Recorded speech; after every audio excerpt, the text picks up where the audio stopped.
stand.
Stand.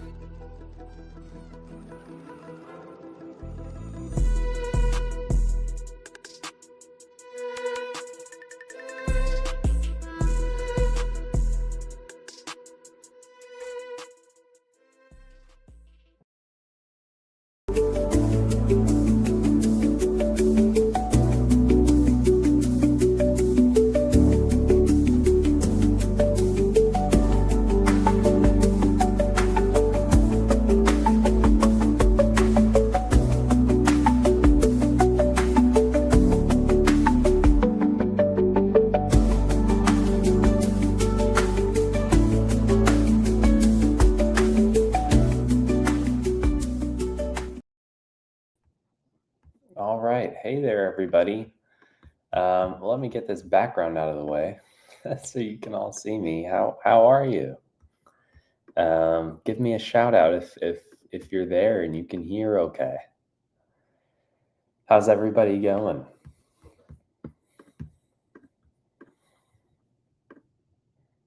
End of day 3.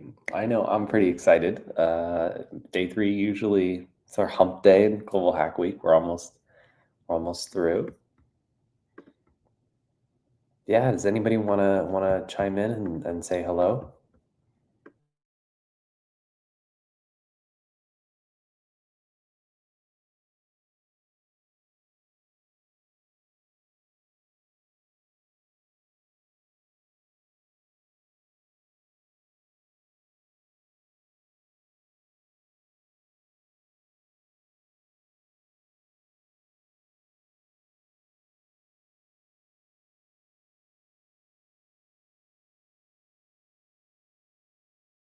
I'm grabbing our check-in banner here so you all can see exactly how to check in for today's event.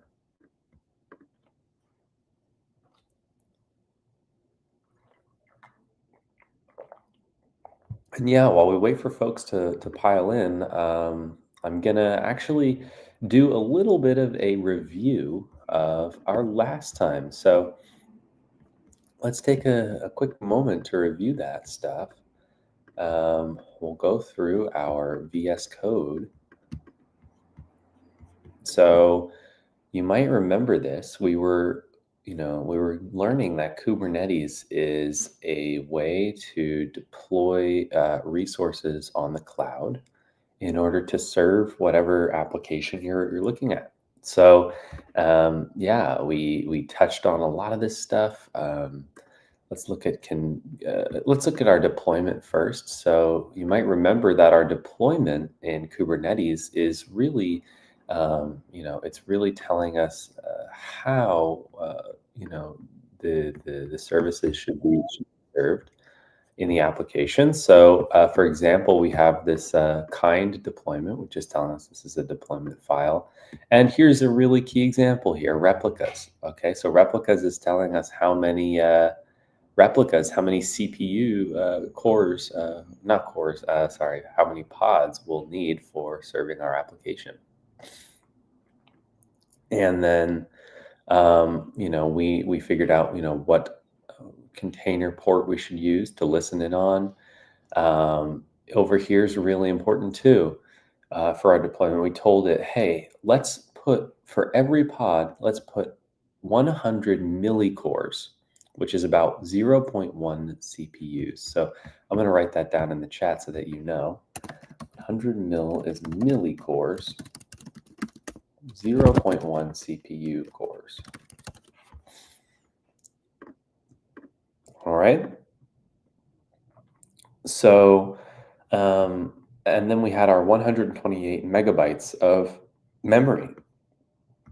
And so these are just some of the things that you can specify in your deployment.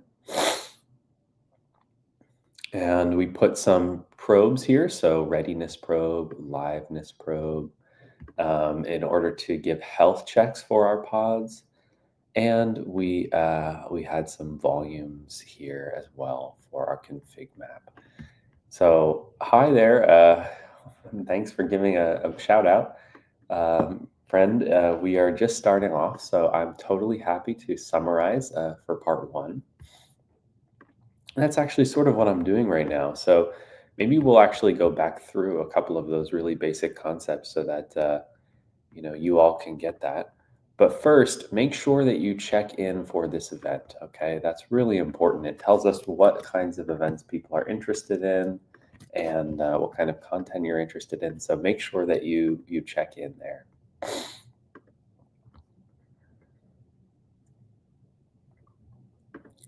But yeah, let's go. Let's see. So, okay, that actually is a different workshop.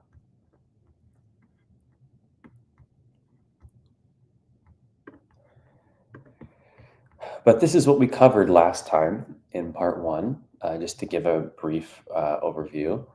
We covered Kubernetes components like pods, nodes, deployments, replica sets, and services. And we even covered an additional objects like config maps, okay, which was a really key one. And we modified YAML files, and that was something really important that we did. And we even added environment variables, resource limits, health probes, and auto scaling. We did all of that in part one. Amazing. And we will review that because a lot of you asked for that. But I would like to ask you this first question still again. How would you rate your Kubernetes expertise? Okay, so please write in the chat if you have some experience with Kubernetes. If you saw part one, let me know. Hey there, Create GM Live, good to see you. Welcome for the stream. And so, yeah, if you want to share, your Kubernetes experience in the chat, let us know. But yeah, if it's your first time with Kubernetes, maybe we'll actually do a little bit more of a review from last time. So first, Kubernetes is an open source platform designed to automate deployment, scaling, and operating application containers. So I'm not sure if you've ever heard of an application container, but maybe you've heard of the phrase Docker. Okay, so I'm gonna just write application containers Docker. So this is just one example of a container format, and containers are like packages on steroids, right? You can put, well, I suppose that's not a great way to describe them, but you can put a lot of dependencies, not only those, but just basically like telling the computer what architecture you want to run in the background in order to make sure your application works okay. So yeah, exactly. This is a much better explanation than what I just gave. You can run them in any environment since they're containerized. So it's, yeah, what I was trying to say was, a package, for example, you can run the code anywhere. You just install the package in any program. But here, this is a much better explanation. You can run a container in any environment, right? And theoretically, your application should work. So that's really good. And Kubernetes is taking these containers and it's going to build them and distribute them and run them so that your application is really, really solid from an operational standpoint. So let's talk a little bit about containers. We just did. But yeah, this is the main idea, is that you can package your code and all its dependencies, not just its packages, Python package or whatever, but also all of the computer architecture behind it. So, oh, are we running on Linux? What version of Linux are we running on? What resource requirements do we have? Things like that. Hey there. Love your profile picture. I used to love Barney when I was a kid. But welcome in.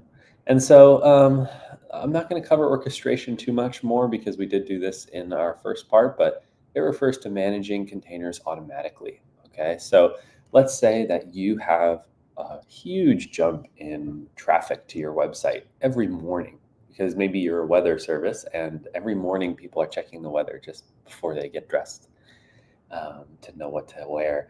And you need like twice as many resources, right? So maybe your Kubernetes could double the number of containers for you automatically. That's just one example of orchestration and how Kubernetes would coordinate all of these resources for you. And so here's some of the resources you'll need. I'm actually going to start with this resource here, which is kubectl. So what you'll do is install kubernetes.io, go to kubernetes.io and install there. And I'll send the link to this in the chat as well, because I know that it's hard to copy a link from a screen like this. So let's just paste that in. And when you go to this website, let me show you what it looks like here.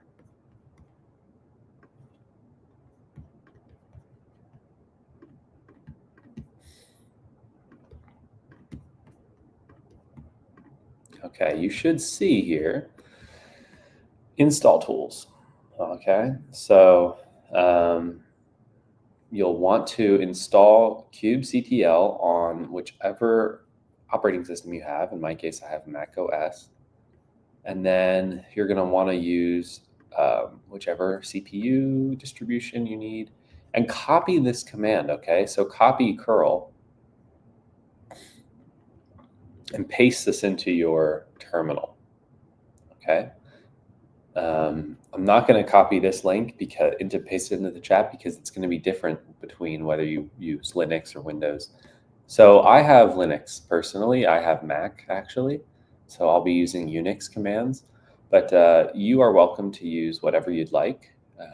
What distribution are you working with there? Yeah, so if you were using some other one, for example, Windows, you can just directly download, looks like. But yeah, once you have this installed, you should be able to tell by typing, I believe, this command here. So you'll type kubectl version and then double dash client, okay? So let me show you what that looks like. Use my terminal.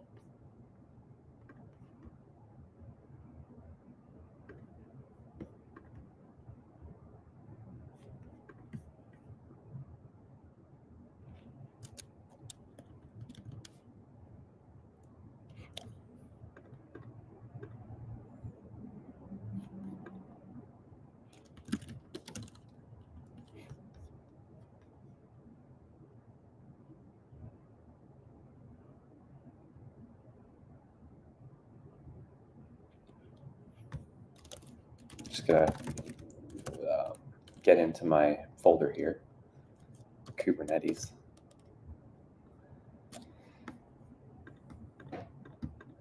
So you would type kubectl version -- client, and you should see the version numbers appear. And if you see those appear, that means you've installed correctly for your kubectl. Okay, so now I'm going to talk a little bit about another thing that you'll want, another tool that you'll need, which is called the Minikube. Okay, so I'm not sure why, but it's having trouble. Okay, there it goes. So Minikube is a local Kubernetes cluster. And so because we're using this on our desktop here or our laptop and we are working with Kubernetes, we're going to want to actually, and we're building everything on our Kubernetes, we're going to want to install Minikube. So I'll send this link in the chat as well. Minikube is pretty similar in the way that it gets downloaded. But I'll just show you all what it looks like there.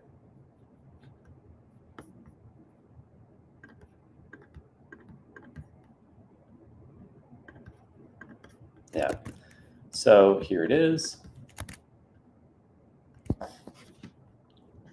And what I do is I go to the left of this documentation notebook, Gitbook, and I click on Get Started. Because at Get Started, there's this great little table here, and it should auto-detect what you need. Will this work in Arch Linux? Oh, good question. I think so. I'm not sure, to be honest with you.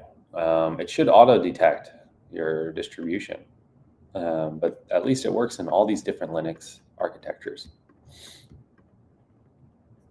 So you can try that out. But yeah, I'll show you what you should be able to see when you use Minikube. You should be able to type in Minikube start. So I'll show you my terminal, and we'll test this out together. Minikube start, and you'll see I get something. You should get something too. I mean, look, it's not working right now because actually we don't have our Docker service started. But I will run that for us. Now, if you don't have Docker downloaded, I'll send you a link to download that. You're probably going to want to install Docker Desktop. And so I will send you a link to that.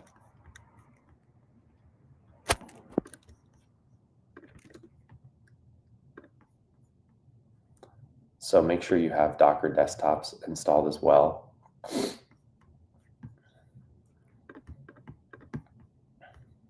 And I'll show you what Docker looks like. I'll run it right now so that we can take a look.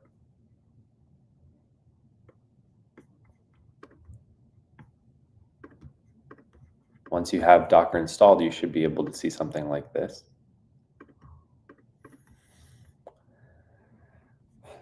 So it should show you what all the resources are that are running. So right now you can see this is from yesterday, where we did have this working demo for part 1.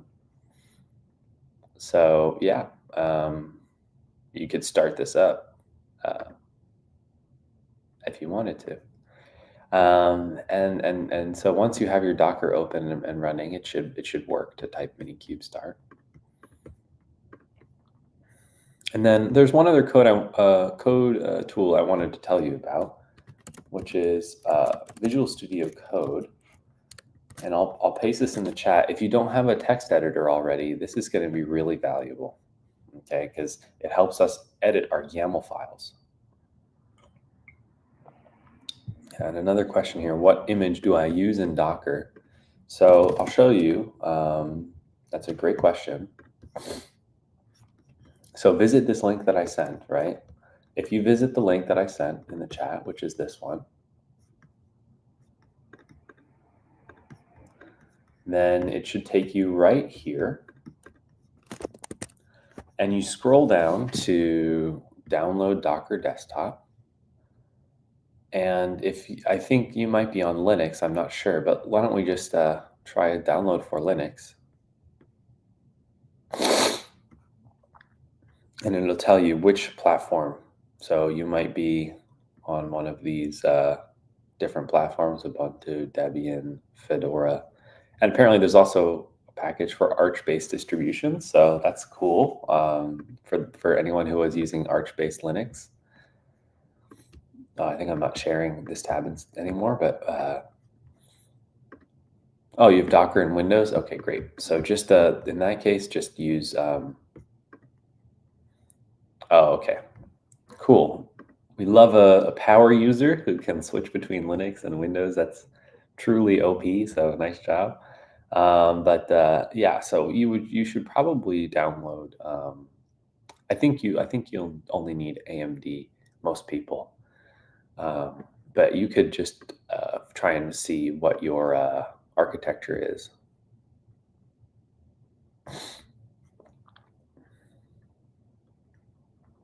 If it doesn't work to use AMD 64, you could always just try the other one. But great questions, everybody. And yeah, we're gonna go back to here, which is our cluster setup code. And so let's see here. I'm just typing minikube start again. It looks like I'm getting the minikube up and running. I'll show you all what my code in a minute. I just want you all to be able to copy these commands. Now, I put this kind command in here too because some people prefer to use kind, which is similar to minikube. But if you're just following along with us here, just type minikube start. Don't type anything else here. And then if you want to try, you can do kubectl get nodes.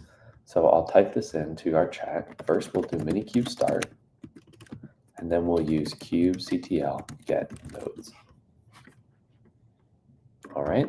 So that first command is spinning up your minikube cluster. Okay. And then the second one is going to tell you what nodes exist on this cluster, and it should just say the one node for now, I think, and the associated replicas.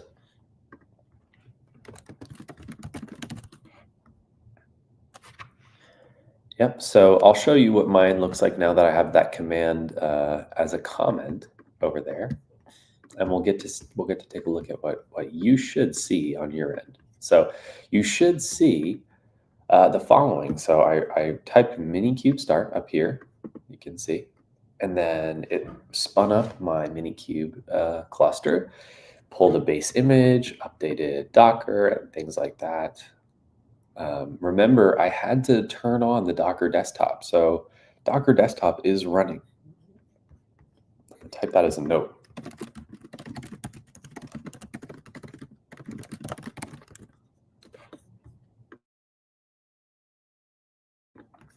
Yeah, and so Docker Desktop is running in the background, just for you to know. But you can tell that the minikube cluster is ready. Its version, its age, its roles are all over here. Okay. And so, yeah, this should be getting us going. Oh, do I run anything on Docker? I don't think you need to. I think you just need to run Docker itself. If you just turn that on, it should work just fine. Just make sure it's installed and running. But good question.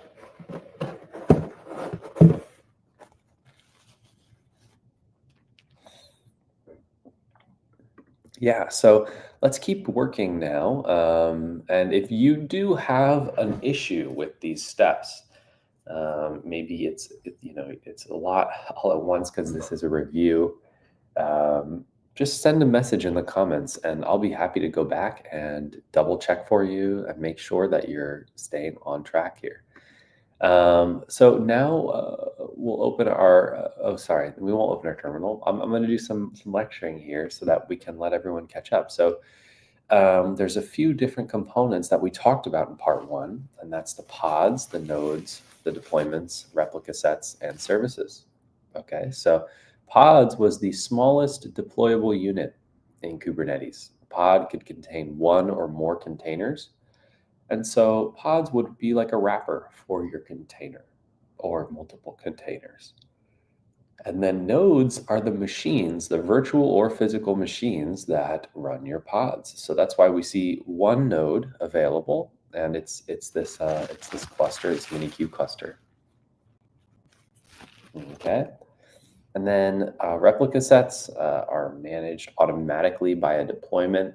And so those are ensuring that the desired number of pods are running. So for example, one of your pods could crash and you would want to have a replica set because it would automatically add a new one um, uh, without you having to intervene.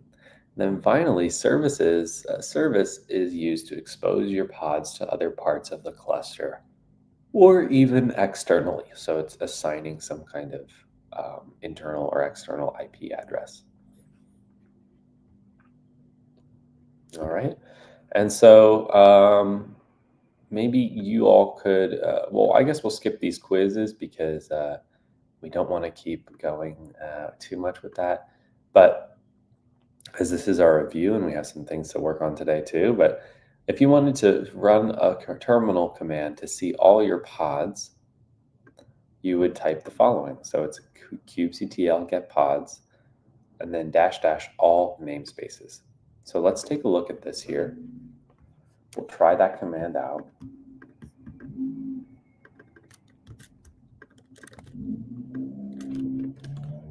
Here's the command. I'll try it out in my terminal too.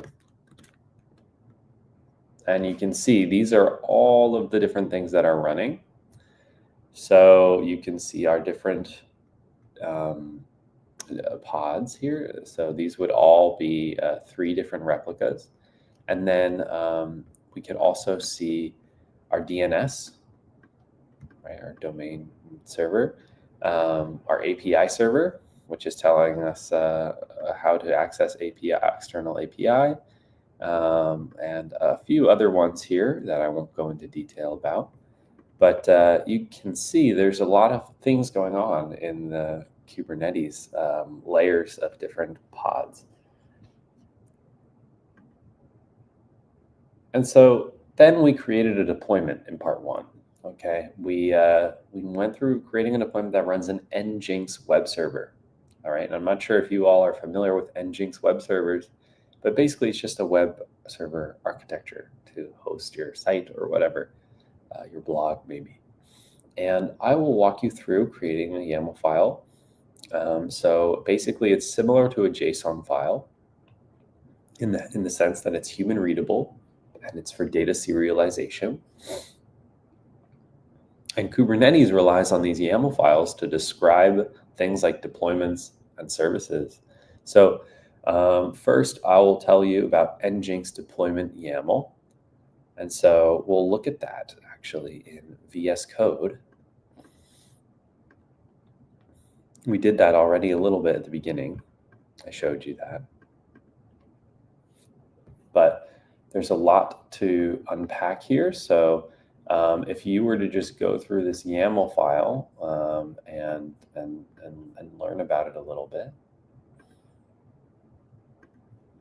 Let's see, I have my handy dandy notepad here. We'll start with the top. So these first 2 things here, the API version and kind, are telling us about the fact that this is our deployment YAML and that we're using apps v1 as our API version. And then our metadata tells us a name for this deployment. So we have Nginx as our name. And then spec is our specifications. So this is how many copies of our pods we want, 3. And it even gives us a label here and Jinx front end so that we can connect this deployment to other things in the application. The template is where we define the pod itself. So we also have a label for the pod itself. And then here, we are continuing along to specify what the container name would be, the image for that, what version of Nginx, for example. You can see 1.19 is what we're using, what port it's going to run on, things like that. So if you want, I will send a link to, I'll just copy this code into the, actually, let's not do the copy the code into the chat thing. But I could just save this. Maybe I'll try and save this on GitHub. Let's try that. Give me 1 second, everyone. I'm going to try to save this on GitHub.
All right, folks.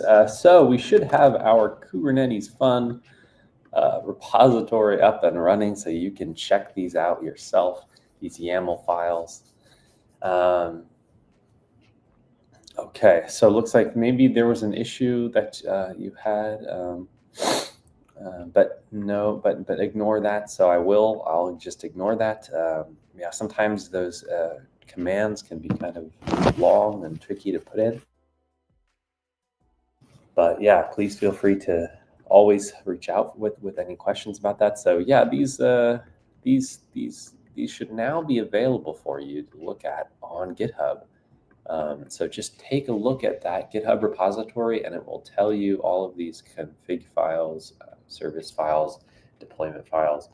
And in fact, I'll also put the PDF of these Kubernetes workshops in there too. So let me see. I should have part 1. I'll throw that in.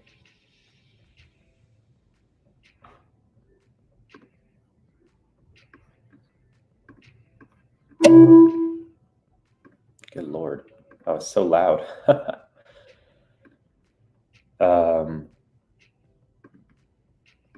All right, so now there should also be a PDF of our part 1 in there for you to look at.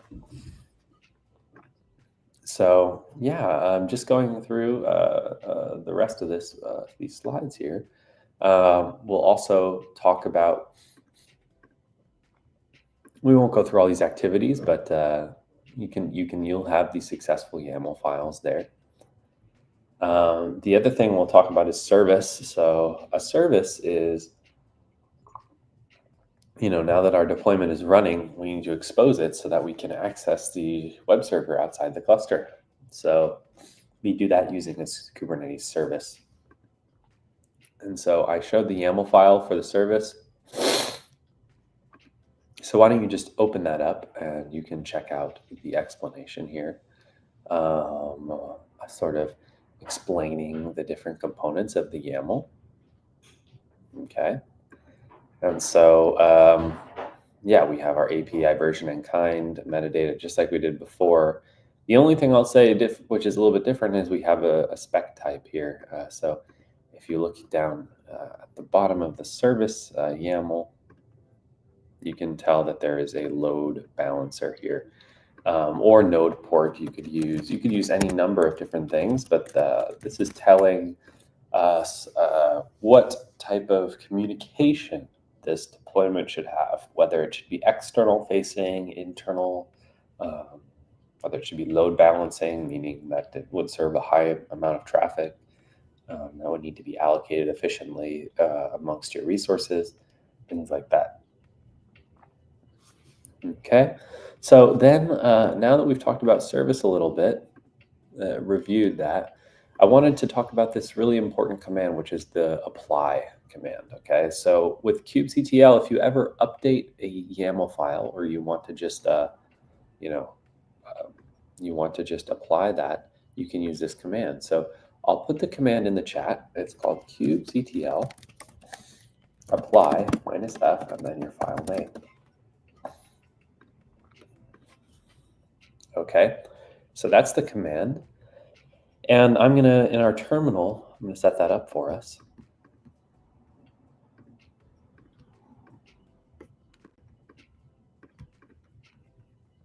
So we have kubectl apply. And then we'll use a file name. Let's see, first let's do our deployment. So we did nginx deployment.yml or YAML. And I'll take this away so you can see what I'm actually writing here. Am I in the right folder here? I wonder. Oh, yeah, I need to go to our new wonderful GitHub repo folder. And so it'll tell me. I went ahead and applied that. In this case, it's unchanged from last time because we did this for part 1. We can try the same thing with service though, because I did mess with that a little bit. Oh, I guess I must have changed it back to whatever it was. So you can use these for applying those changes. And then you're going to want to run kubectl get svc to see your service. Okay. And we'll skip over some of these challenges because we don't want to have too long of a review. But I'll talk about scaling, which is really important. So if you find out that 3 replicas for your deployment is too few, you can always use the scale command. Okay, so I'll type this in the chat: kubectl scale, and then we put our deployment information here, our path to our deployment, and then we specify the replicas that we want. So let's say we're going from 3 to 4. Well, that's easy. We can just type in this command and it scales our Kubernetes cluster. So look at that. Just worked right away. And we didn't have to do anything too complicated. And then rolling updates was another thing we talked about. So let's say that you wanted to change the version number in your Nginx. You could use this command. I'll type it in the chat.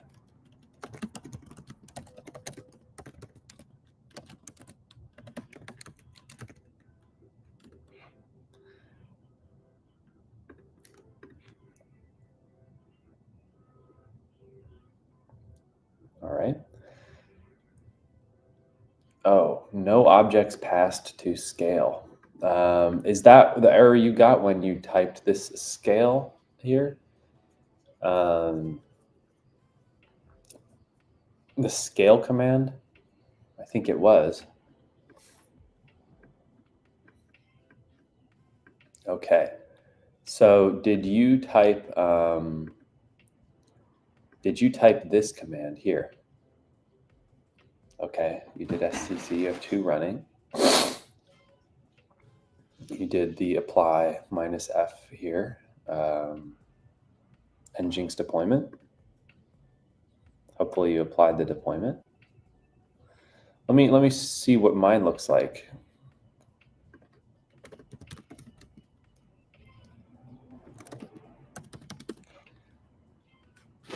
Yeah. Oh, didn't apply the deployment. Okay. Yeah. Good call on that one. Once you apply the deployment, it should be working.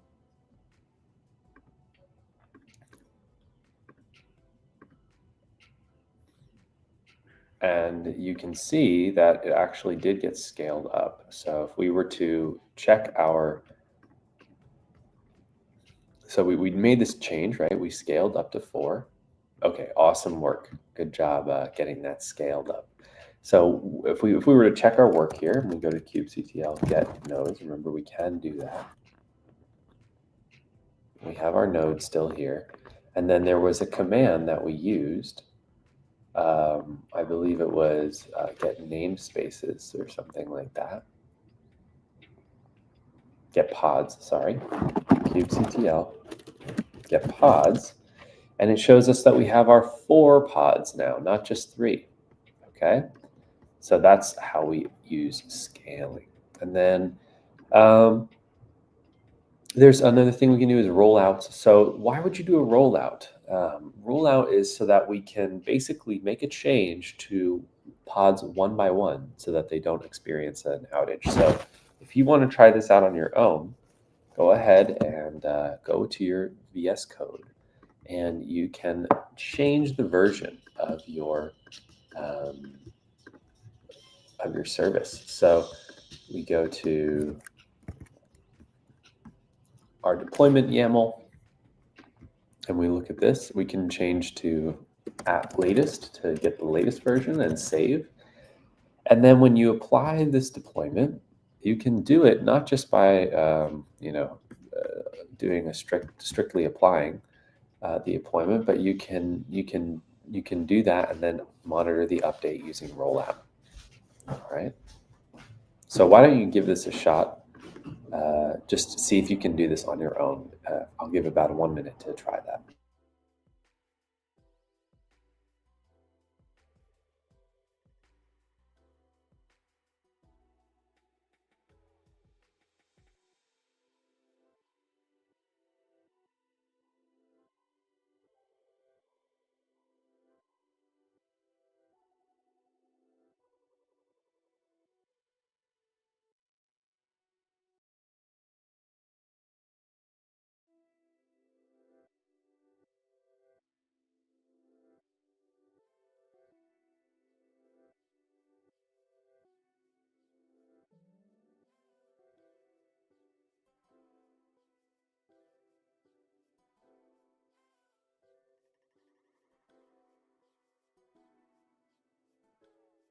All right, so hopefully you had a chance to try that out. and roll out those changes gradually. And then roll back is essentially the opposite of this.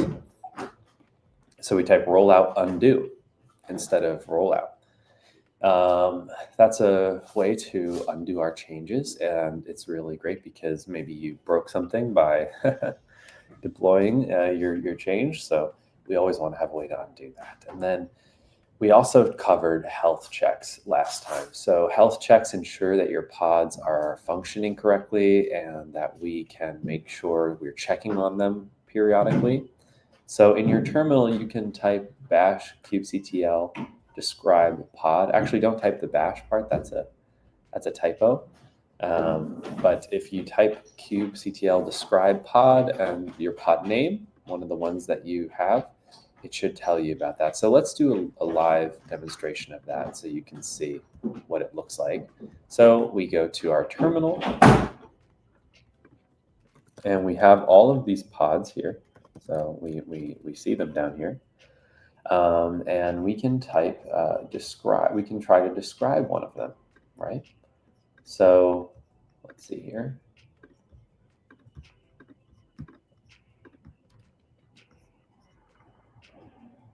Okay, yeah, rollout actually does take a long time. So good comment there.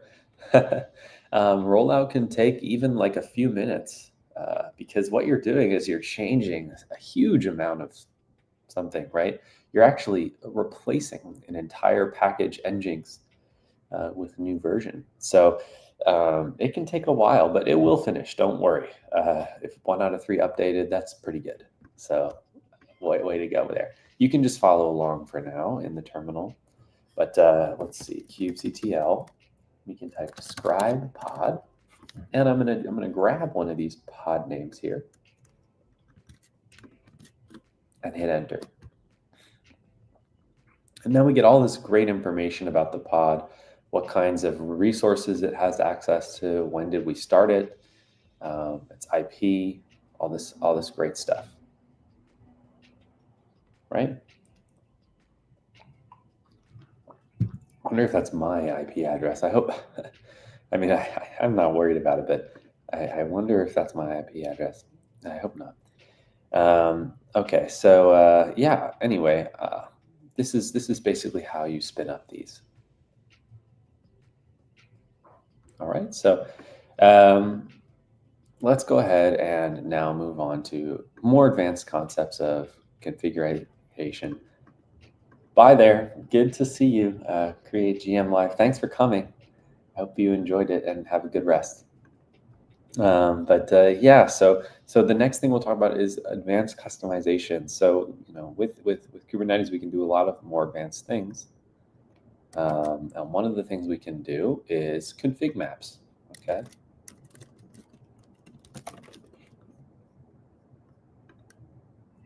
Okay, yeah, it's just a private IP address, of course, because we're not actually externally facing. We're just doing all this locally. So of course it is an internal IP address. Hey there, 404. Good to see you. You missed our one of our streams before. We were doing a lot of HTTP requests and status codes. It made me think of you because you have your 404 status code. But no worries if you're a little late because we are just reviewing part 1. So we are going to move on to advanced customizations for your Kubernetes cluster. One of them is config maps. So creating a config map,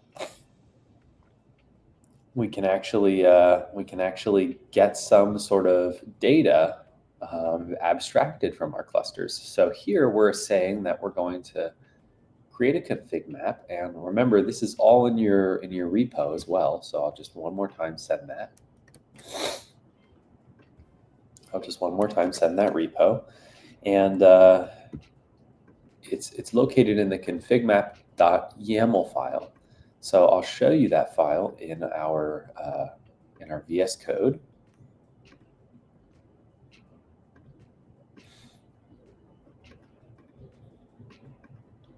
But yeah, let's check out configmap.yaml. And you can see that we are able to pass some data here. And the data is in the form of an index.html content file. And the data just says, welcome to our advanced section of this Kubernetes deployment workshop. And so then we can apply using kubectl apply -f configmap.yaml. And so we can do that using our terminal. So we'll take a look at that. Oh, that's our repo. We'll type kubectl apply configmap. And if you take a look carefully at our deployment, so I'll show you this in our deployment.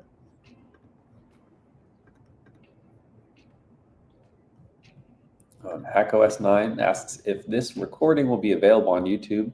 It absolutely will. Great question. I'll show you exactly where you can find that. You can find it on our YouTube channel. Okay, youtube.com/Major League Hacking, and specifically, it'll be in the live section. So you need to go to the live section and find that video. But great question. Okay, so let's continue along here. And 404 has an even better link there, which will take you straight to our screens. So thank you. But yeah, we can inject some of this data in to our container. So we actually were able to do that in our deployment YAML. So if we go to our deployment YAML now, and we scroll down to env, which is our environment variables, we can take a welcome message variable and take that straight from our config map. Okay. So that will basically update that for you. Do I run a git pull to get the file updated? I suppose you could if you're using Git, but I guess I'm actually not really sure what you mean by that. To get this file updated, you can just save these YAMLs and then type kubectl apply command. That's how to update those. But yeah, maybe just let me know what you mean by that. But this is how we go. So we do env and get this welcome message, and then we type the place where we can find this value. So in this case, it's coming from our index.html key. So it will just place this index.html content into our welcome message. So that's really great. And then we can just continue on. So I'll just wrap up here with a few more things that we discussed. I guess maybe I need to make some changes. I don't know. I think it should all be totally updated on my end. So just check the GitHub. It should all be all these changes should be already included in those YAML files that I uploaded. So yeah, but we're skipping the quizzes just because, okay, great. Glad you got that. So we're just skipping the quizzes because, we're doing a review of part 1. So I don't want to make it like the whole workshop. We still want to have some time for part 2. But I wanted to talk about auto scaling now. And so this is the last thing we did for part 1. And so don't worry, we won't log off yet. We're just getting started. But what we did is we deployed something called horizontal pod autoscaler. So this is something you can sort of learn about. Basically, what it does is it takes in some bounds. So the bounds are the min and the max here, 2 and 10. And it has CPU percent as another variable. And so CPU percent equals 50 means that at 50%, if the pod is using 50% or more of its CPU, it will automatically scale up to a new replica. Okay, so this makes sure that none of the pods are running at like 100% CPU capacity, which is really good for us. So I'll type that into the terminal so you can see how it looks when we use this autoscaler command. And I'll also copy the command in for you to see. So So here's that command in chat. And then we're going to actually do that in terminal too. So we type enter. Oh, I guess it already exists on my end. Hopefully this should work for you though. Because I guess I already put an autoscaler on during part 1. But hopefully that works for you and you can see how it goes. And then if you use this command, which I will do, this is kubectl get HPA.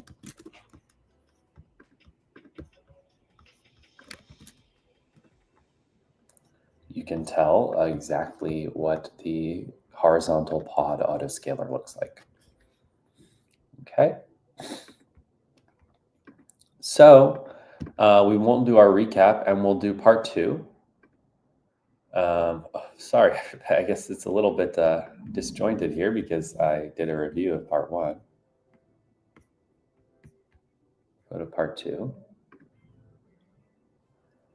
And we'll just take a quick rest here, all right, so that we can have our break and we'll come back soon.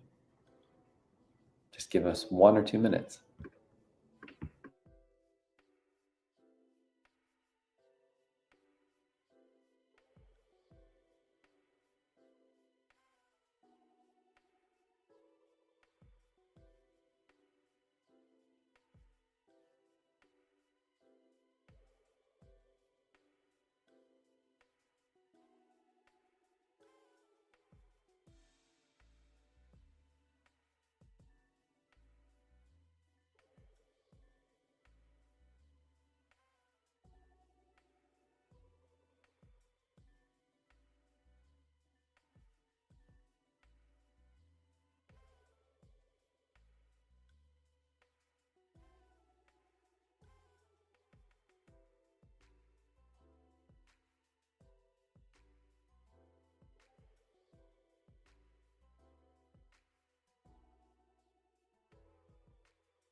All right, folks.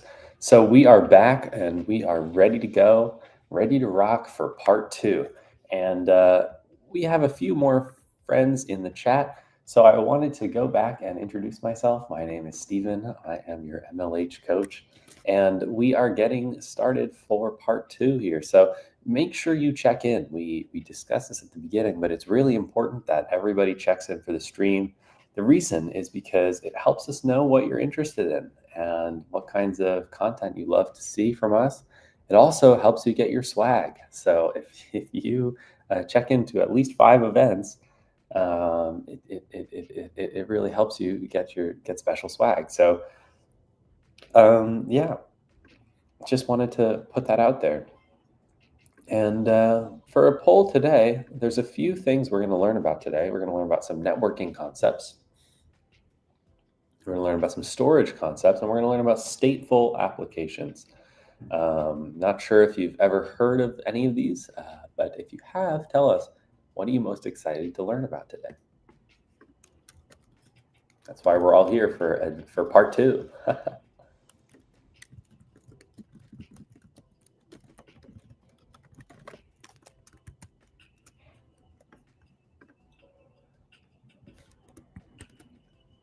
I'll tell you, one of my favorite topics is stateful application, because it basically means, if you're not familiar with stateful applications, is that it maintains the state of your application between sessions. So it can remember stuff like your login details, like your shopping cart, for example. If you're doing e-commerce, it can remember these things so that the user doesn't have to remember them themselves.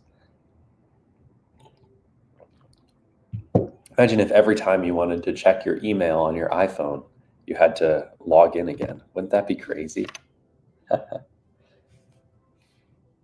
mean, that would just be so much. All right, so we'll continue on and review some of the key takeaways from part one. So we learned about these core Kubernetes components, and then we created and modified deployments and services using YAML files, and then we even practiced some concepts like scaling, rolling updates, rollouts, health checks, and we even worked with config maps to inject configuration into our pods. And let's now talk a little bit about these networking components because we did just kind of brush over them in the first part. We're gonna talk a little more in detail now. So first, a cluster IP. This is the most basic one that we have. It's our default service. Oh, this is part two. Sorry about the name confusion, but we did do a review of part one at the beginning. So if you want to rewind for that and get yourself spun up, that would be totally fine. We also have it recorded. Part one is recorded, where we actually write all of these YAML files and go into detail about those live. But yeah, we're going to explore some advanced networking concepts. So we're focusing on services, ingress, and load balancing. But we'll talk first about these components. So cluster IP is exposing the service on an internal IP. And you saw that. We saw 10.244 or whatever was my internal IP. And it doesn't give away my identity. I mean, not that I'm really trying to hide from anyone, but it tells you about my internal IP. So it's not really as informative to an outsider as the external IP. But that's what this node port thing is about, this next component, which opens a specific port on all nodes so that the service can be accessed externally. Okay, so in other words, we actually specified this earlier. We had port 80, okay, was where we were allowing our nodes to be accessed externally. And then load balancer integrates with our cloud provider, because typically cloud provider will have load balancers. And what this means is that if too much load is being served on any one computer resource, they will move some of that traffic to another resource. So that's how the load balancer works. And then finally, ingress. Okay, and this is a new concept we didn't talk about in part one.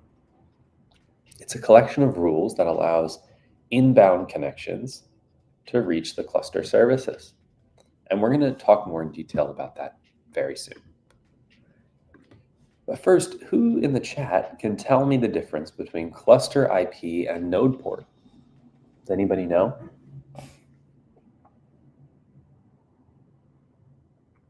Give you a minute to answer that one.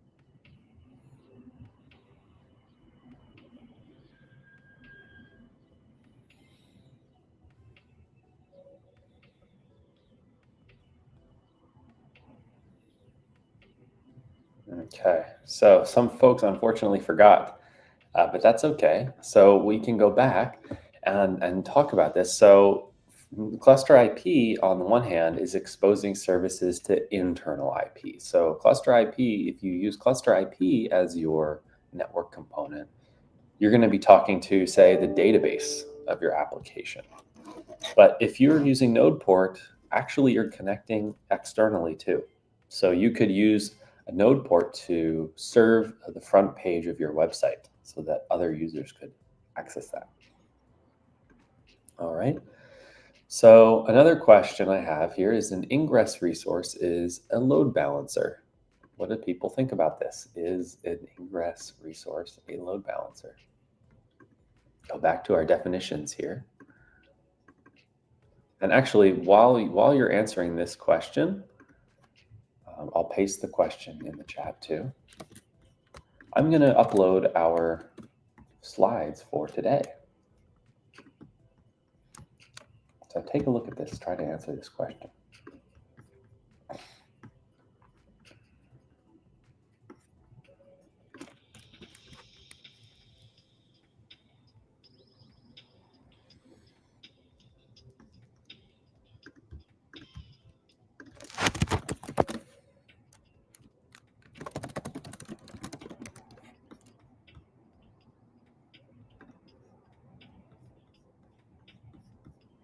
Okay, so looks like we're getting part 2 now.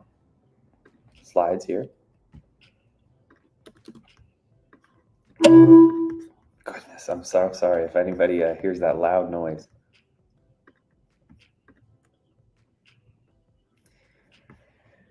And there was a question about where can we find these slides. So I'll show you, but first I wanted to acknowledge that GDO has the right answer. It is false. So yeah, this is a false thing. They're two different things, load balancer and ingress.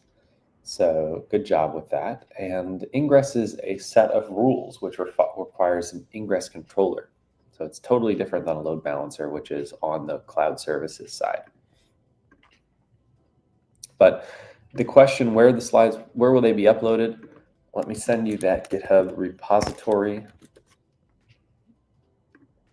It's right here. And I'll actually share my screen and show you that so you can check it out yourself.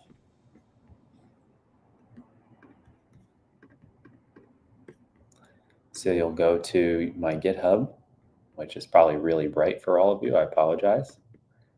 But you can see that the slides should be right here. Kubernetes part 2, .pdf. So you can follow along. Okay. So let's go back to our slides here, and we will talk about configuring our network components. So we are going to create a service that uses a cluster IP and then modify it to use a node port. Okay. So we'll talk a little bit about that. And we'll get some more practice. So we're going to create a basic service YAML file. And I'm gonna modify our VS Code here a little bit.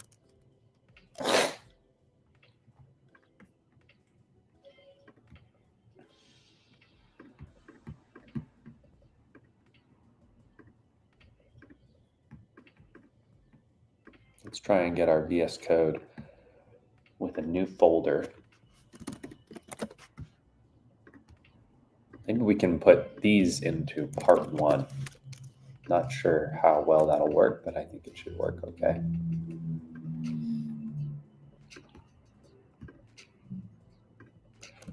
Call this advanced service.yaml.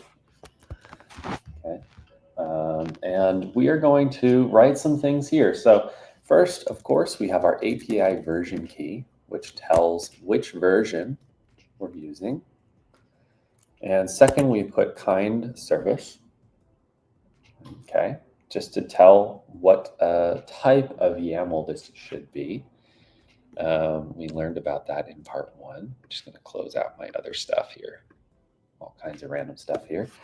Our metadata, of course, to name our file here, advanced service. And we will put some labels. So we'll write our Nginx, because we'll just keep working with Nginx. And then we have our spec, which is also a first level. I'm just writing really similar to how we did before, where we're just going to have some selector so that it can communicate with our deployment, a match with our deployment. And remember, we need to make sure that all of these levels match correctly. I actually used cluster IP, and then I click save. So here's our advanced services.yaml. And remember, the fact that it's set to cluster IP means that it's only accessible within the cluster. Okay, so we're going to want to apply our advanced service using kubectl. So we'll just try that in our terminal.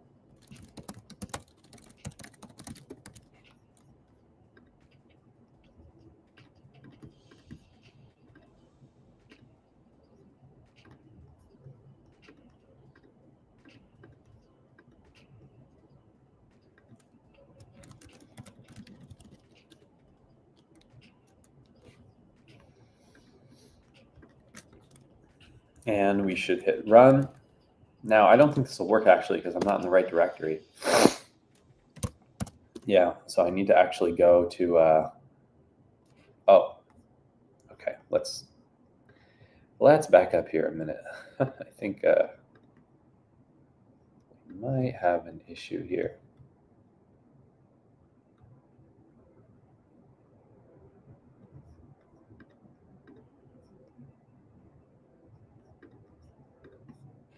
So where am I in here? Oh, it's a different repository. Okay, so let me just try to update.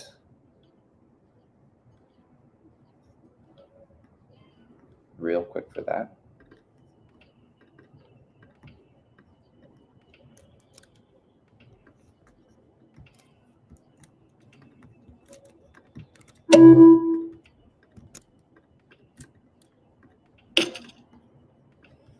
All right, so we need to make sure we go to this directory here.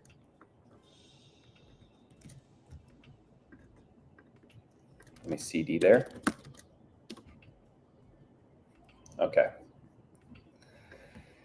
Hey there, Hitanj, how are you? We are just doing a little bit of Kubernetes today. So we're learning about, right now, specifically, we're going to try to incorporate ingress into our Kubernetes application.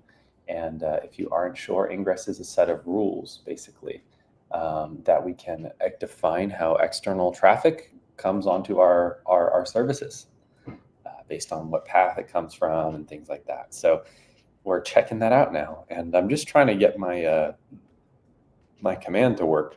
So let's see if we can try that command again. This one, the apply advanced service. I think it still won't work because we need to go into part 2. I think it should work now. So I see that YAML there, pesky YAML, and there it is. It's created now. That advanced service. So we can now go ahead and continue along,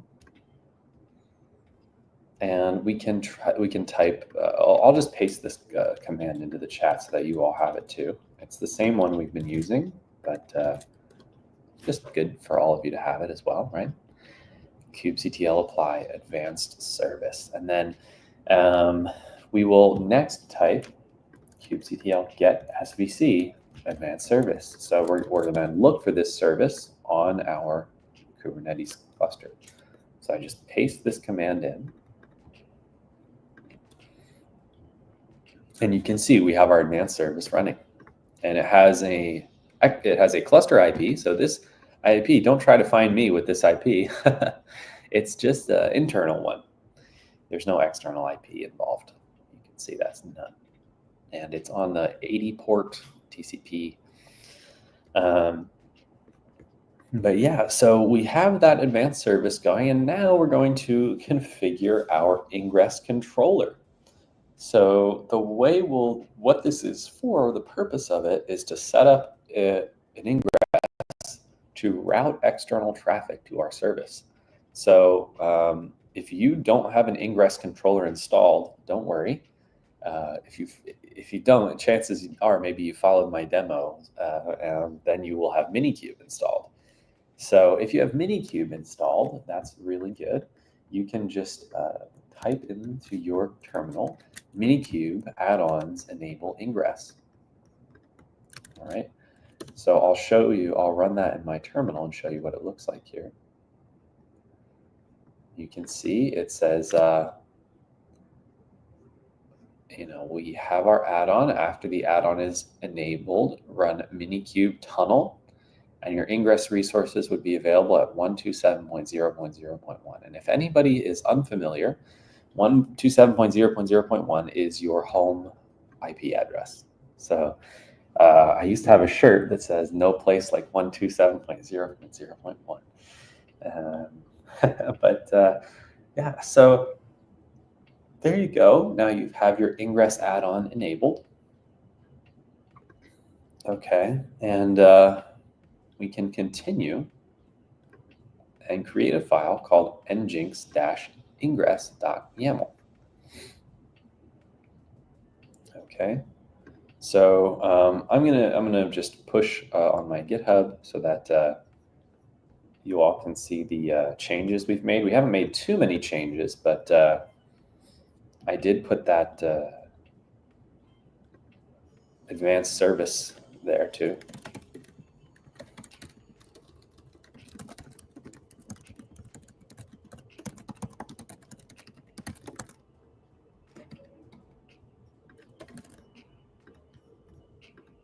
So it should be updated now so you can see all that.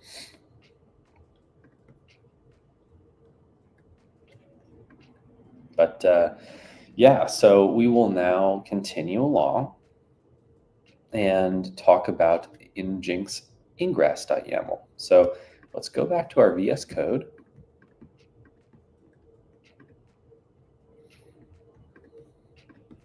Where we were working on our advanced services YAML. And we'll add a new file here. And we'll call that nginx ingress.yaml.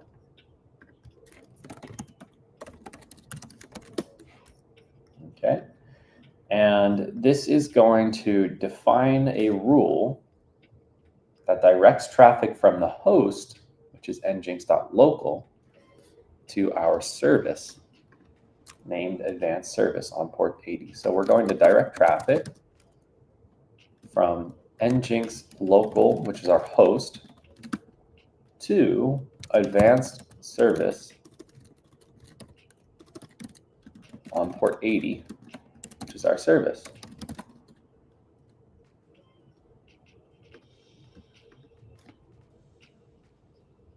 Okay, and I'll show you what that looks like. Essentially, we're rewriting the URL path so that the service receives the correct path. Okay. And so we're going to, of course, do our API version. But here, we're going to use networking.k8s.io/v1. We'll put ingress as our kind. And we'll put in some metadata. So we're going to need to put in our nginx ingress, our annotations to rewrite the target, as we mentioned, and then a spec, just like before, all of our specifications. We'll write our host. So we said our host is going to be nginx.local. And then we will put HTTP request. And we'll add some paths. So our path will be the root directory. Remember, we're just wanting to have anything from nginx local come there. And we'll say this is our prefix.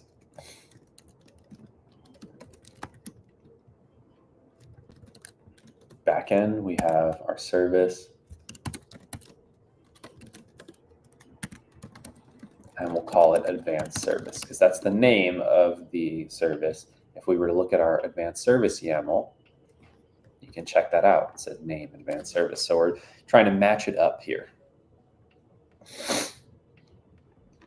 And then there's, of course, a port with a number 80. So we'll save. And now we have our ingress file done. There's a question from the chat. Does it take a while to verify the ingress add-on? It does take a minute. I'll show you on mine how it worked. So I got verify ingress add-on. with a dot, dot, dot. So that did take a minute, but then it enabled. So it shouldn't take more than a couple minutes. If it's taking more than a couple minutes, you might have to retry it. Or it could just be something specific with your computer. But yeah, there you go. At least if you're there, it means you're on track with that. And then we'll apply our ingress just like we normally do. So go to our terminal, and you'll notice, it told us, hey, you should just tunnel right away. But we didn't do that. We didn't run minikube tunnel right away. We are going to try to run first our command, which is kubectl apply -f ingress.yaml. So let's try running that.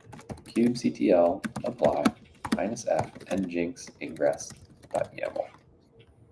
And when we run that, it creates the ingress. And we can now type minikube tunnel. All right. So we'll type minikube tunnel. And I will run that. You can see it says tunnel successfully started. It says do not close this terminal as the process must stay alive for the tunnel to be accessible. So it's going to ask me for my sudo permission. And I believe I should be able to type that in without exposing my password. Or it's just my local password, so it doesn't really matter too much. You would need my laptop to get in, but it's all right. Did that not work? I'm not sure. Maybe it didn't work. Yeah. Did this work or not?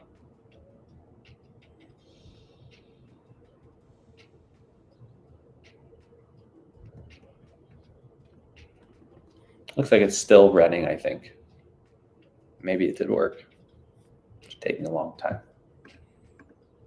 Or maybe it's going. I think it might be going. Well, let's leave it for now because we could add an entry to our hosts file or use DNS so that it points to your cluster IP. But let's continue on to persistent storage and volumes. Oh, can you show the ingress file once? That's a great question. I'm going to actually upload it to our GitHub. So let me go ahead and do that right now so that you have it.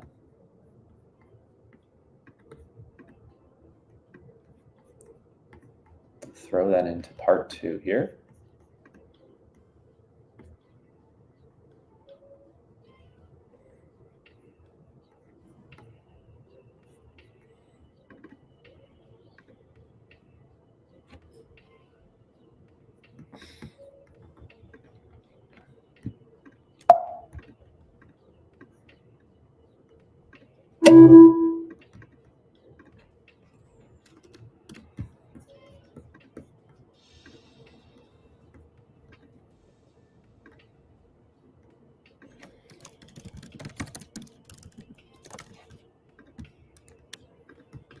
Okay, so I uploaded the ingress YAML for you. It should be available now on the GitHub. Let me double check to make sure it is, and I'm not just lying to you, because sometimes that doesn't work, unfortunately.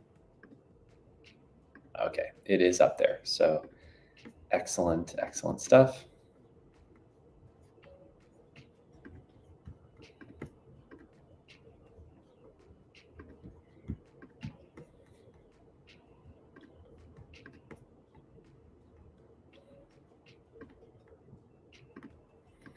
And we're looking good.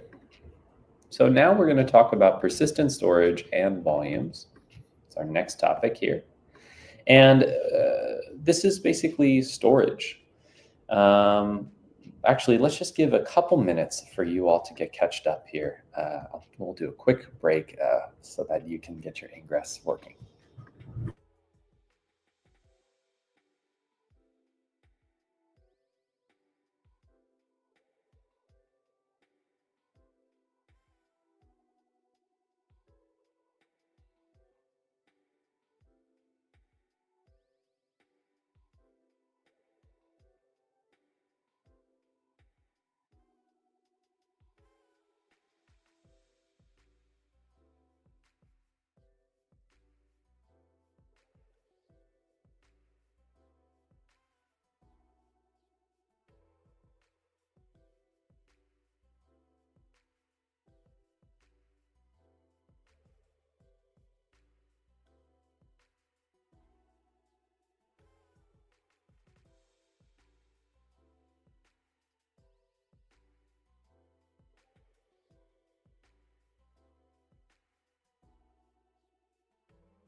All right, so hopefully you were able to catch up a little bit there with the ingress. And now we're going to move on to persistent storage and volumes. So in Kubernetes, data persistence is managed via persistent volumes and persistent volume claims. So a PV, persistent volume, is a piece of storage inside of a cluster, whereas a PVC is a request for storage by a user. So you could claim some of this storage.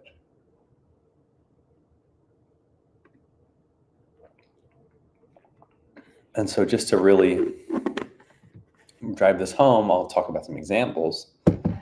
So your storage resource could be local, an NFS, some kind of cloud storage, whereas persistent volume claim is your application requesting some of that storage. And a pod uses the PVC to access storage on your local computer in this case. So here's a quiz question for you. What advantage does using a PVC give over ephemeral storage in a pod? Remember, ephemeral means temporary storage. So what advantage do we have by using a PVC? Anyone think of a reason why?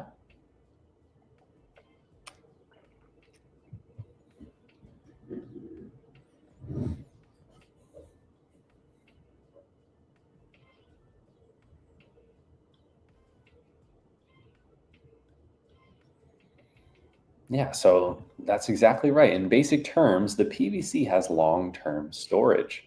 So what that means is that, let's say we want to store the login information so that the user doesn't have to log in every time. That would be a great use for permanent storage.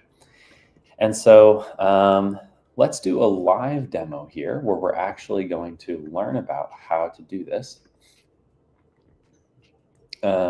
And by the way, I'll just say a pod can, and one other point here, a pod can easily be destroyed, right? Let's say that the resources crash on the pod, right? That would mean all of your data is lost. So we want to keep that for the long term, just like you said here.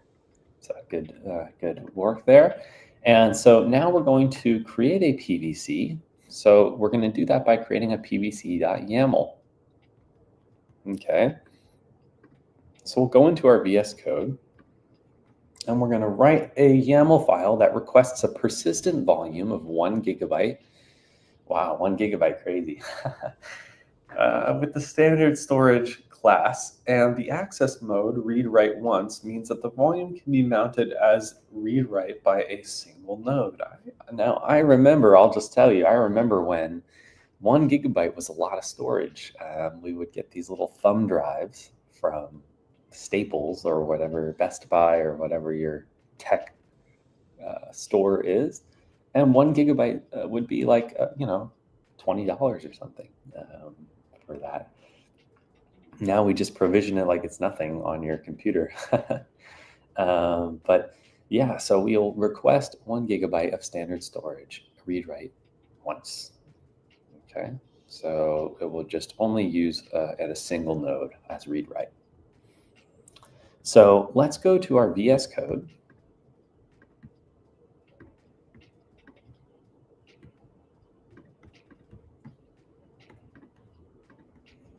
And here we are in our VS Code.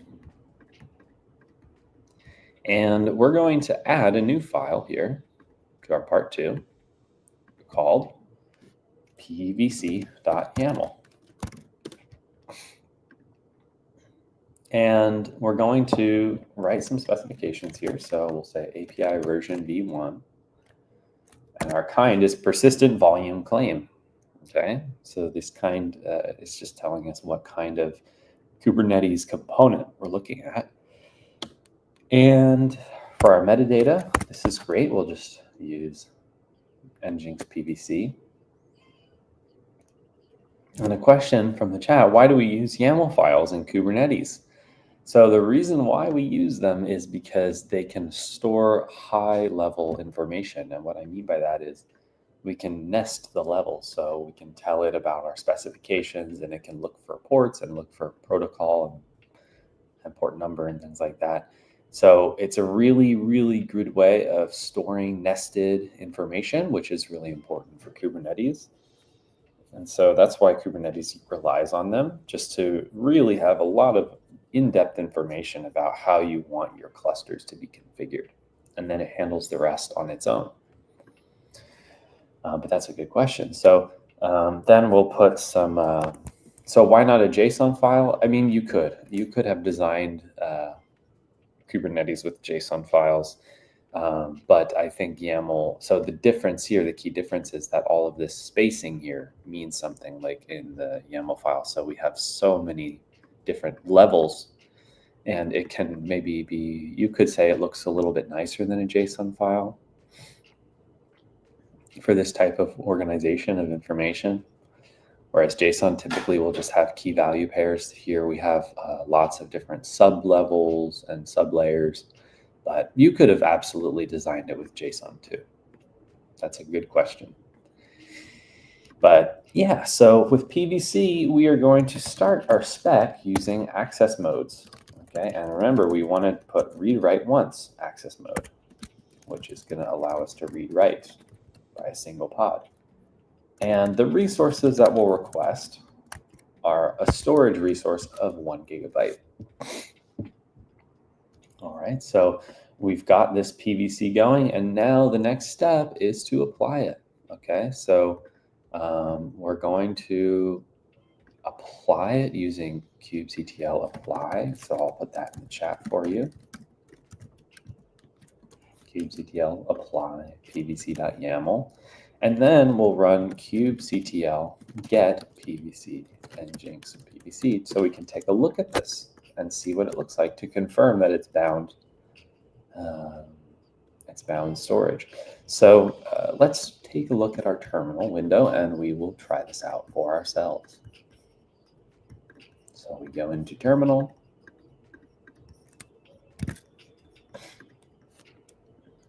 So my terminal's still, okay, so I stopped the tunnel here.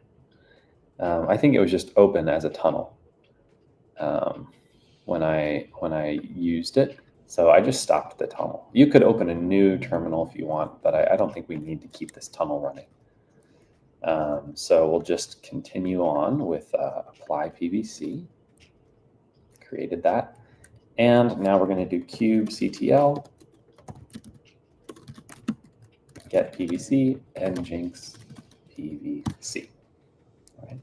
And so when we run that, we can now confirm that our storage is bound. So that's great. We have a 1 GB volume here. Access is read-write only. So it's looking good, really. Or read-write once, actually, I should say. It's looking good.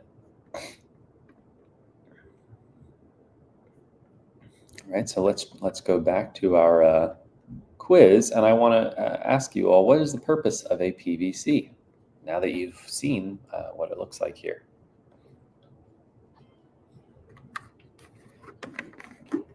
Remember, PVC stands for persistent volume claim.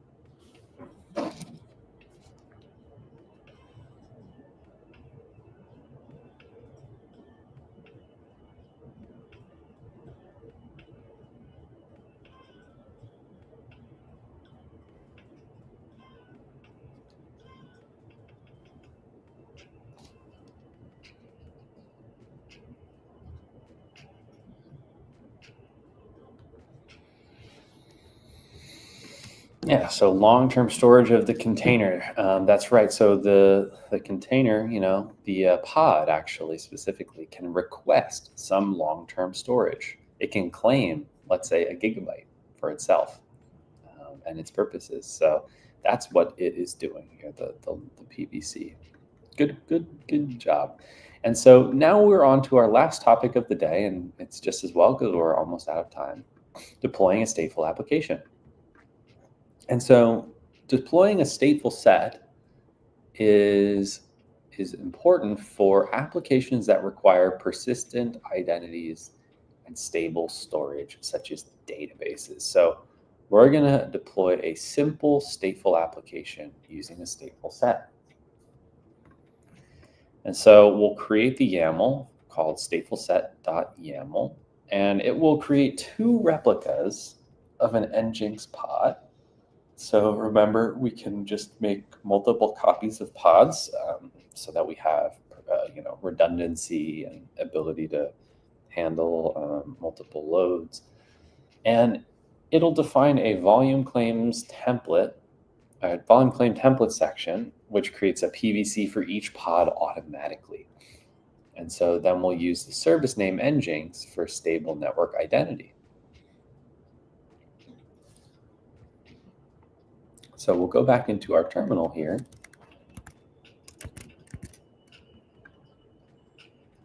And we're going to check on this.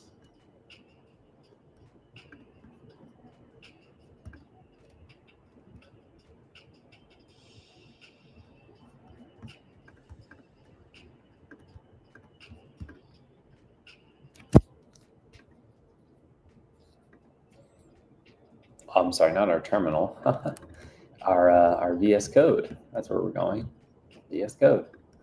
So we'll go into our VS Code and we'll add this new file that we said we would called stateful set.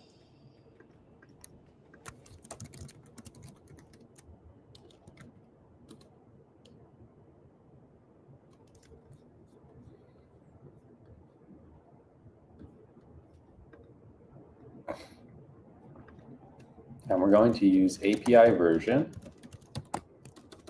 app/v1. We'll use our kind as stateful set. That's the type.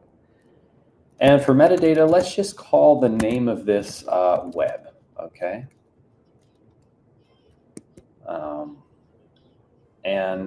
The reason why is because we're just creating these 2 different things, and we're going to eventually host this on the web. That would be the idea. So we'll put as our specifications, we'll put our selector, which will have match labels and match the Nginx app that we're building here. And then we'll have service name Nginx.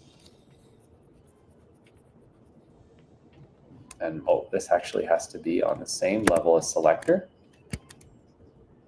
because it's part of our specifications. We said we wanted to put 2 replicas here. And for our template, we're going to specify some further metadata.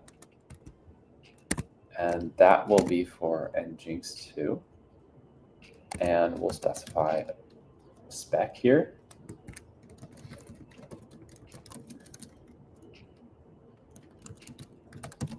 And we'll say 10 seconds. So this is just, if we have a termination grace period, right? So we want to make sure that we don't just terminate the pods if they're just taking a minute to respond, right? That could be, so you never know. And then the next thing we'll write here is our containers. So for our containers, this is the list of the containers that we have for our little Docker containers.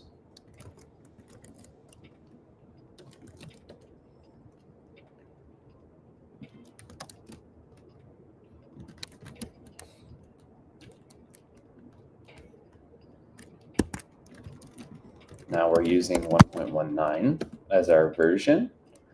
And then we have ports. And this tells us our exposed port. So where is the container going to listen on? It's going to listen on port 80, which is the default HTTP port. And then we will use volume mounts, which will mount to the user/share/nginx in HTML, which just serves, this is where the content is going to come from for this directory. So, our www, our website. And so then we have our volume claim templates, which should go all the way back as it says here on our same level as our selector and our template and everything. And it will have metadata to just get its own PVC named www. And then we will have some specifications, and it's already filled it in for me, my coding assistant, trusty coding assistant, our resource requests. And actually, I don't want this much because actually I only have 1 gigabyte before, so let's just do 500 megabytes each here.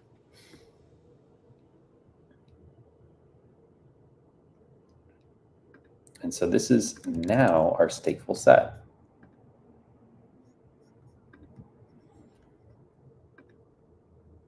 And we can apply it using our same apply command and then run using kubectl get pods -l app equals nging. So I'll put those commands into the chat.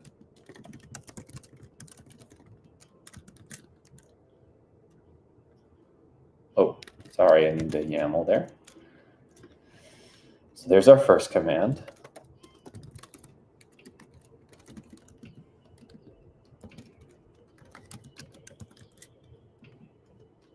And here's our second command. Get pods -l app equals nginx. Okay, so let's go ahead and try those out using our terminal.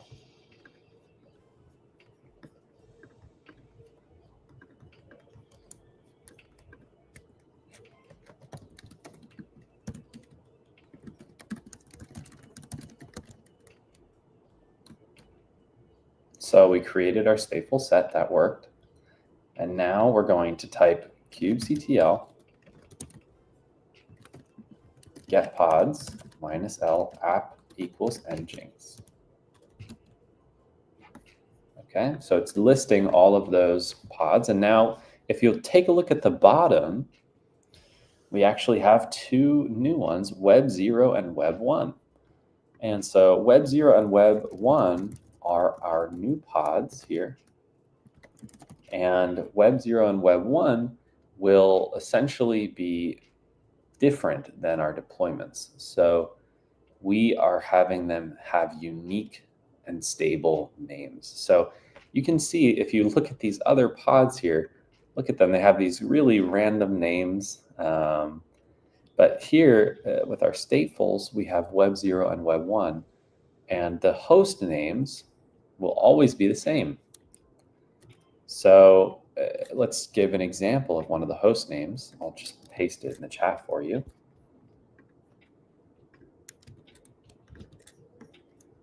Oh, sorry about that. Put them both actually. Here's our state names here. So these are our host names for our DNS. So they're always going to be the same.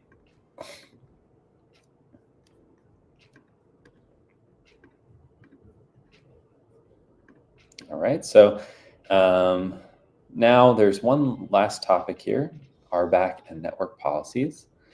RBAC is role-based access control. So this is basically telling the user or services, what actions they can perform. And so let's try making a role. You may have seen role before in our in some of our other files or outputs, but now we're going to actually dive into what that means. And I will make sure to update these so that you have the latest files, but for now I'm just going to quickly go through some of this last stuff here. So we're going to call this RBAC here. We have our API version specifically for that. And we'll say this is a role file, and it'll have some metadata. So we'll put a namespace on there. Just call that default. And we'll call the name pod reader, okay? And so because it's a reader, let's make some rules here. We'll say API groups, no, none of those. Say resources, just pods. All it can do is look at pods. And then it will have 3 verbs. Okay, so these are basically like the methods it can do. And so it's get watch, and list. So if you remember, these are all just basically like things to do to read. Okay, so that's why it's called pod reader. And so we're not granting permission to any additional APIs. We're not granting permission to write, for example. So it's basically just a read-only access. So there's our roles, and then we can create a role binding YAML to bind this to a user or service account. So that's our next step here, role binding.yaml. We're going to grant an example user pod reader permissions. So we would just go into our files here. Oops. Add role binding .yaml. And we'll put all of our important stuff here, our kind, our API version, our metadata. So I'm going to say our name is going to be read pods binding. Namespace is default. Our subjects here, we'll say our name is going to be example user.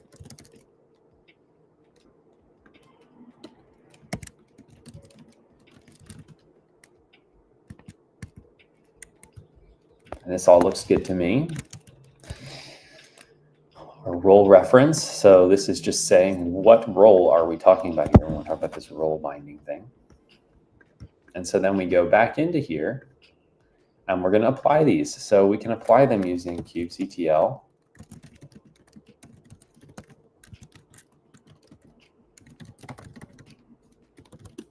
So we'll do our applies here. So I just wrote them down here. So let's go to our terminal and we can do that.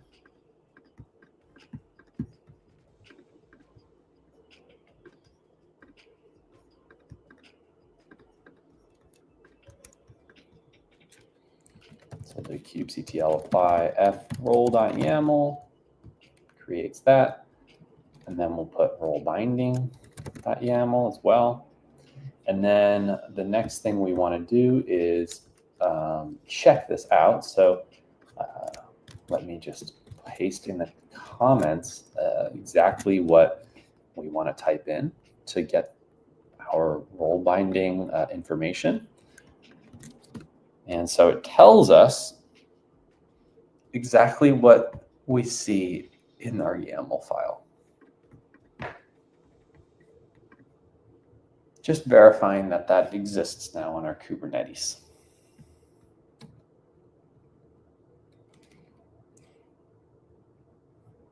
And so there's one more thing I wanted to talk to you all about, which is network policies.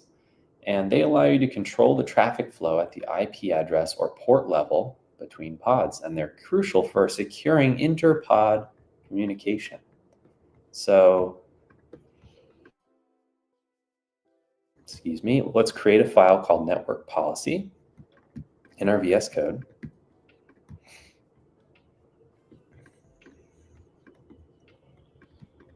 Network policy.yaml.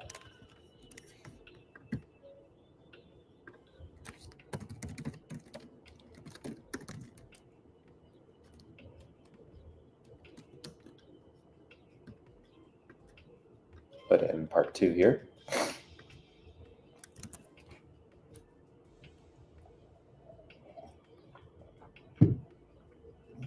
And we're going to have the following. I'll just paste it in because we are running a little bit low on time here.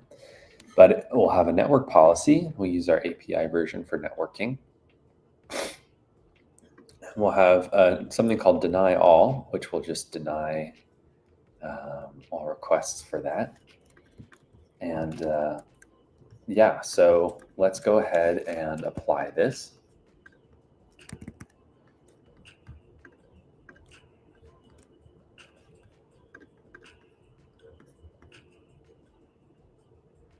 Which we can do in our next step here.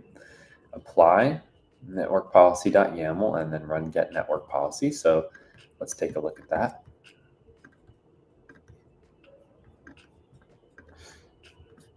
I'll try to apply.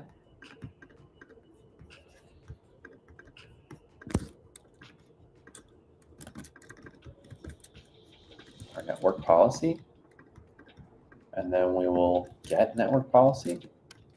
And you can see we have our deny all network policy created here. All right, so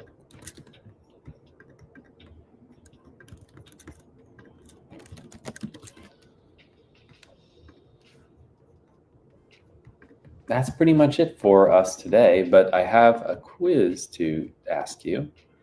What is the purpose of a network policy? And it's to control the flow of traffic between pods. And so thank you. Stay tuned next time for part 3.